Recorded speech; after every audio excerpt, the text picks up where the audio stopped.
What's up, friends? In today's video I'm going to show you how to change the oil on a CRF 450 RX 2021 from Honda. Alright, start by removing the skid plate. Some skid plates are going to have different mounts. This is a stock mount for the 450 RX. It's 2 bolts with a nice collared bolt.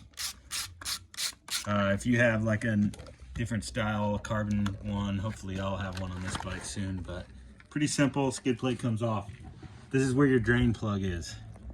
This is the same location as 2017 CRF 450R, RX, the same all the way up to basically 2021, along with the 450X and L. It all is here.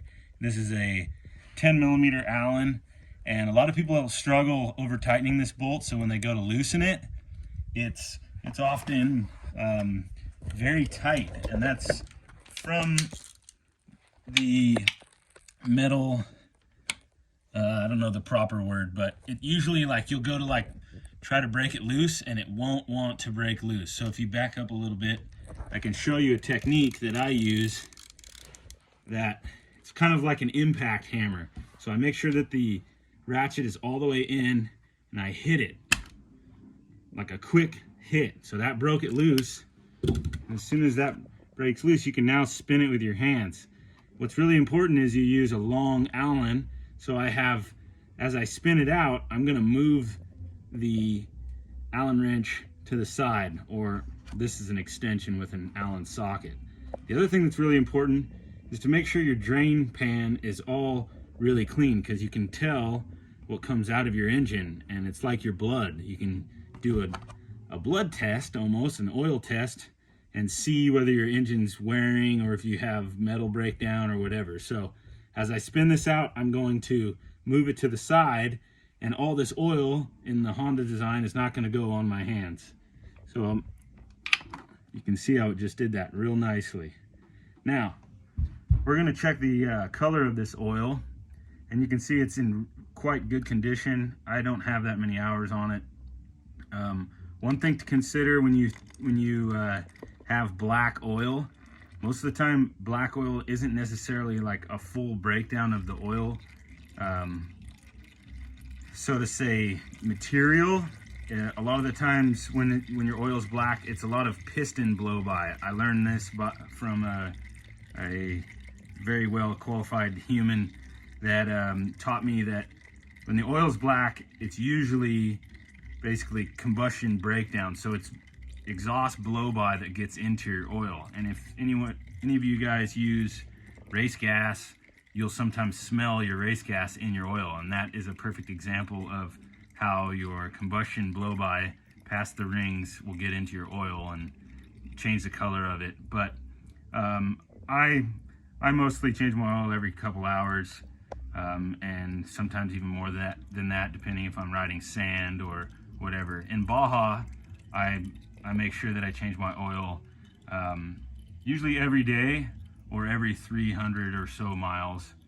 And if you're using a good oil and your oil seems to look clean, you don't really have to change your oil filter that much. Now with these newer style motors, or most motors have all one oil sump, it's better to change your oil filter more, because if you're a clutchy guy and you break your clutch down quite a bit, you'll have clutch fragments going through your whole motor, and it's better to change your oil and your oil filter more often. As it came out, it looked gold. Now it looks pretty dark. As we move the oil around, it's kind of like panning for gold. You can see small fragments of potentially aluminum. That's why it's important to also have a magnet. You can run a magnet around to see whether it's a magnetic material or not. It's not very much, so what I think is it's clutch breakdown. We're going to check the clutch just because of that issue, and we'll do that in a different video. I'm not afraid because the motor only has 15 hours on it, but that's why it is important to change your oil filter and then always drain your oil into a clean pan so you can see what's coming out of it. If you really wanted to get technical, you could actually ship this oil off to a company that will test your oil and tell you whether your oil is good or not.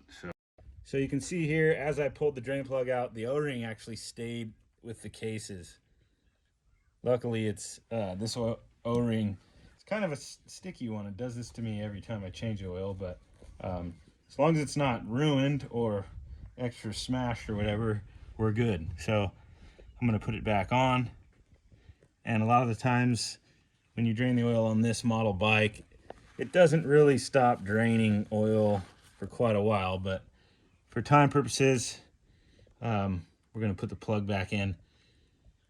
It's important to keep this O-ring slightly oiled, just so it doesn't damage. The same thing with the oil filter cap. Always hand tighten your drain plug on initial so you don't have any thread crossover or stripping. Now this specific drain plug is, the torque spec is 13 foot-pounds. I never torque it to specifications. I just do it by hand, and I just do like 2 friction movements underneath, because if you overdo it, you often find yourself with a drain plug that's extremely tight. Moving on to the oil filter cover, we're going to back the longer bolt out first. Always important to just put them in right next to each other so you don't lose them. I always apply pressure first, get the bolts all the way out, and then as it comes out, it always pops, and then the oil will essentially come out, and you'll be able to assess your oil filter. Now, I always separate the two, throw the oil filter in the trash, and lightly clean off the oil filter cap. I just wipe it off. It's actually good to keep this O-ring oiled, because as you go to assemble it back together, it will slide into this surface a lot nicer, and you can kind of rock it in, and you won't pinch this O-ring, which will cause an oil leak. You'll have oil coming down here and you'll be like, what happened? So keep your O-ring a little oiled, and then as you go back together, rock it, and I'll show you in that process. So as you go back together, you definitely want your spring in the hole here, your oil filter resting in the rubber O-ring, and you can see I went back together and I put it backwards. I'm going to spin it lightly.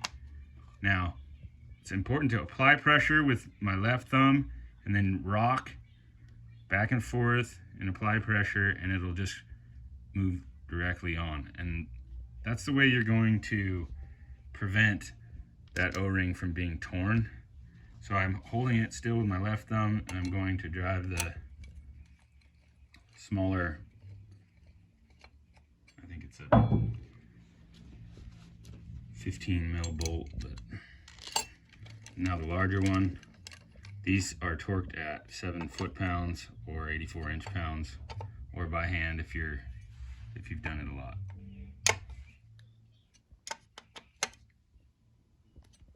All right, we're gonna put the skid plate back on and move to filling the oil.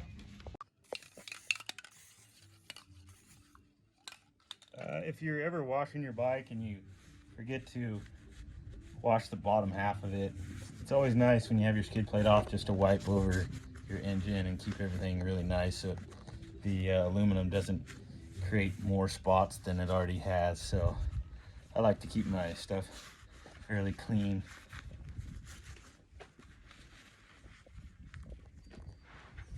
As the skid plate goes on, Honda designed this one really well. It just slides onto the back of the frame, clips on the left and right sides, and it's pretty much lined up. It doesn't offer very much protection, but it is a skid plate. So they've kind of designed this for kind of a perfectly loamy track, motocross track with no rocks. You can already see, if you look close, there's already some scratches and stuff like that. I will be getting a carbon skid plate. Plastic skid plates are really good for sound and frame flex. Carbon skid plates are like the middle ground for protection, high protection, a little louder. You can hear crank noise a little bit more, and kind of rocks that bash off the carbon skid plate. And then aluminum skid plates are the most durable, strongest, but they usually tie the bottom part of the frame together and make the bike more rigid. And unless you've got a company that's really thought about that, my option's always carbon. And you got to replace them after a certain amount of time, but they're the best option. To follow up with these bolts, obviously they're 6mm bolts, 84 inch-pounds. That's tight. Now we'll fill the oil and be ready to start her up. All right, so the 2021 R engine and RX engine have a sight glass, which is really cool addition to the newer motor. For the older motors and the 450L and X, there's obviously a dipstick on the left side. This is a fill port for the oil, and it's a little small, but I have a funnel that will fit, so I'm going to show you both ways on how to do this. I'm just going to use some Honda HP4 synthetic oil without moly. This is a gold bottle. This is all right oil. If you're really hard on the clutch, it's not necessarily a good option, but I like to be pretty nice to it. So here's one option of filling the oil. The other option is actually pulling this crankshaft position spot here. You can see there's a little bit of dirt. I always like to make sure that's wiped out. You can add oil here, and like on the older model 450Xs, I think it's the best and quickest way to add the oil is here. You can even lean the bike over and pour it directly with the bottle if you don't have a funnel.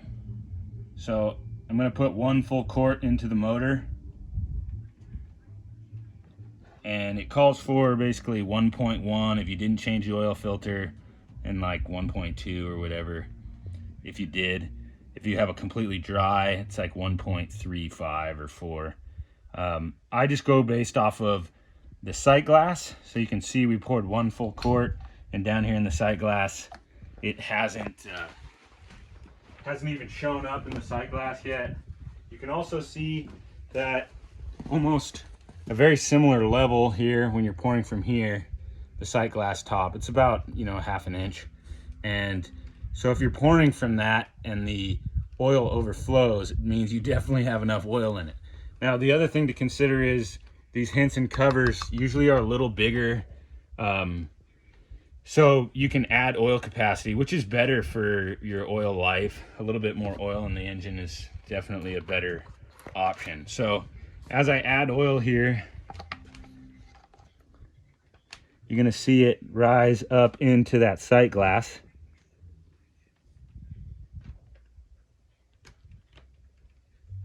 We're going to leave it right about a little bit more than that. It's right at that notch. I usually like to use a little bit more oil than what Honda suggests, because it's better for, it fills the transmission higher and it fills the clutch up a little bit better, so it treats everything a little bit better. Usually the shifting's cleaner after that. So that's roughly about 1 quart and 1/4, maybe 1.3. It's usually around what I do. I'm gonna clean this crank position plug, so to say. You pull this to rotate the motor manually, which is important these days because we don't have kickstarters anymore. So if you ever have a mechanical issue, this is where you'll be pulling the plug to rotate the engine to see if you actually have a failure.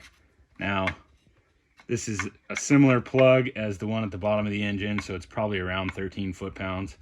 I'm going to be real nice to it. We've got the oil in the bike.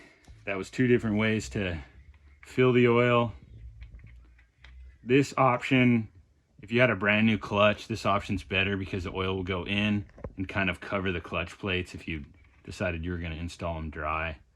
which there's a bunch of controversy over that, but I've never had issues, and I install them dry all the time. So that'll wrap it up. Basically, I usually run the bike, recheck the oil, see the height, because obviously the oil is going to go up into the cylinder head and then all reset back. And it's very important to make sure that you're at the right oil level. Do a recheck, and then yeah, I think the best oils are Maxima makes great products. I think Honda makes great products. Motul makes great products. There's a lot of different oil companies out there for the Honda. All of them do a good job.